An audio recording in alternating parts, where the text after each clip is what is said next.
notre ami Vincent Lapierre aussi qui est présent.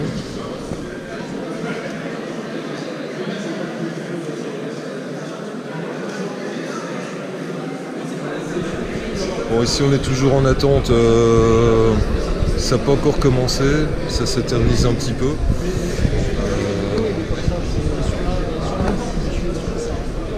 Voilà, apparemment on nous a dit d'attendre dans le hall et qu'il y aurait peut-être 3 ou 4 places disponibles. Donc en attendant, excusez-moi jeune homme, est-ce que je peux vous interviewer pour ma petite chaîne YouTube? Maintenant, bon, si je te filme en entier ou... Non, en entier. Ouais, ok. Donc bonjour monsieur Kevin. Bonjour mon petit jeune homme, je sais pas comment t'appeler. Gaëtan. Bonjour Gaëtan. Alors dis-moi Kevin, qu'est-ce que tu fais aujourd'hui au Alors je suis là pour tribunal surtout pour des raisons journalistiques comme vous le savez pour Chronique de rue et puis dans un second temps pour soutenir Hervé Rixen. On est tous là, il y a pas mal de monde, j'ai envie de dire, c'est très bien. Voilà. On est au rendez-vous et puis c'est tout.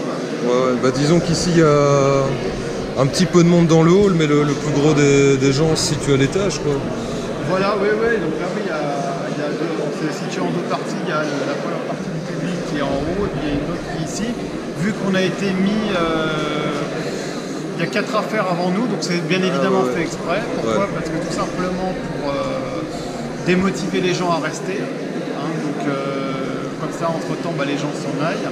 Et à la fin, il y a beaucoup moins de monde et les juges sont beaucoup plus tranquilles pour faire leur tambouille. La méthode de démotivation des troupes. Voilà, la méthode de démotivation des troupes. On connaît tous ça, ils font ça à chaque fois.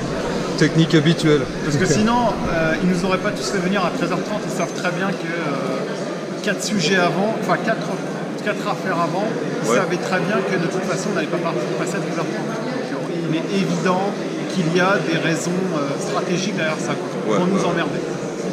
Ok.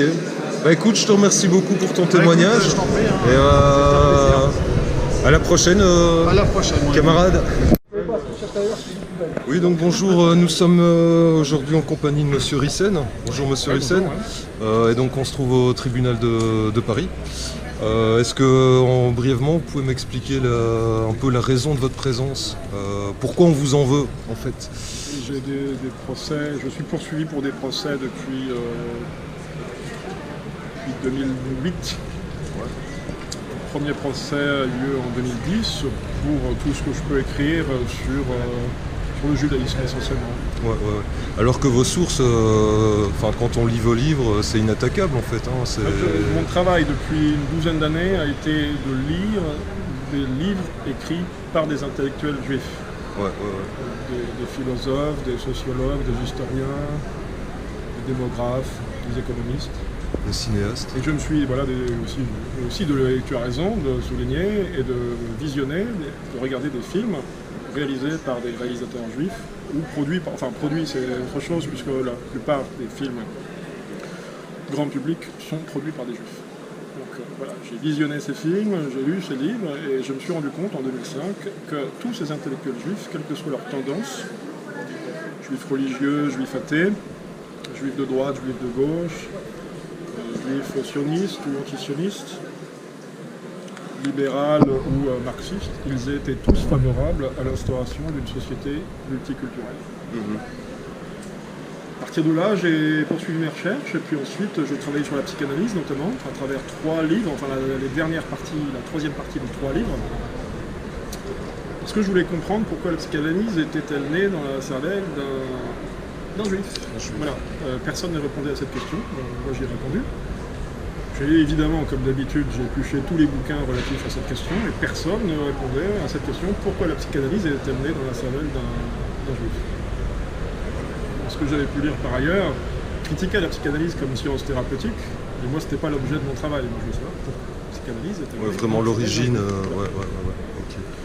Et puis ensuite, en 2008, j'ai travaillé sur le monde criminel et j'ai démontré que le trafic de drogue, notamment d'ecstasy à 100%, mais le trafic d'héroïne, une partie du trafic de cannabis, pas la totalité bien évidemment, mais était entre les mains ou bien de criminels juifs ou bien de financiers juifs. Je suis revenu sur la question de la finance internationale en 2009 à travers un livre qui s'intitule Les milliards d'Israël. Qu'est-ce que je dis 2009 2014 Les milliards d'Israël. Parce que depuis le début des années 2000, et même plutôt depuis 2008, en fait, la mafia juive, le livre La mafia juive date de 2008.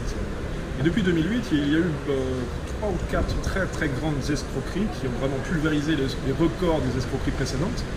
Je pense notamment à l'escroquerie sur la taxe carbone. On parle entre 5 et 10 milliards à l'échelle européenne. 5 et 10 milliards d'euros qui ont disparu.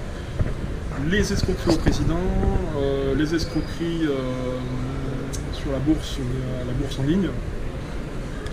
Donc qui sont tous sur le fait d'escrocs essentiellement séfarades qui opèrent à partir de l'État d'Israël. Il fallait en parler. Ou bien qui opèrent, ou bien qui se sont réfugiés en Israël.